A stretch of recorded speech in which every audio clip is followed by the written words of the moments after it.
Carrot பாயாசம் எப்படி பண்ணலான்னு பார்க்கலாமா? 50 கிராம்ஸ் ஜவ்வரிசியை ஒரு 1/2 அன் ஹவர் ஊற வச்சுருக்கேன். ஊற வச்சதும் ஒரு பிஞ்ச் உப்பு சேர்த்து ஜவ்வரிசியை வேக வச்சு தனியாக எடுத்து வச்சுக்கணும்.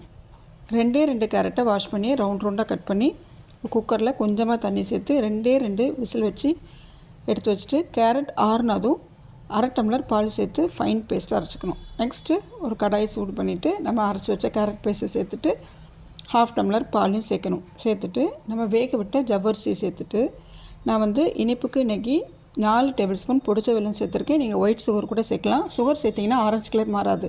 நான் வெல்லம் சேர்த்தனால ப்ரௌன் கலராக மாறிடுச்சு பாயசம். ஃபைனல் டச்சாக நெய்யில் ரோஸ்ட் பண்ணி வச்சுருந்தா கிஸ்மிஸ் சேர்த்துட்டு ஒரு 2 மினிட்ஸ் கிண்டி விட்டுட்டு சர்வ் பண்ணி பாருங்கள். டேஸ்ட் அட்டகாசமாக இருக்கும். ஸ்டார்டிங்கில் பார்த்திங்கன்னா தண்ணியாக இருக்கும். ஆற விட்டதும் இந்த மாதிரி கன்சிஸ்டன்சி வந்திருக்கும். சூப்பராக இருக்கும். கண்டிப்பாக இந்த ரெசிபியை செஞ்சு பாருங்கள்.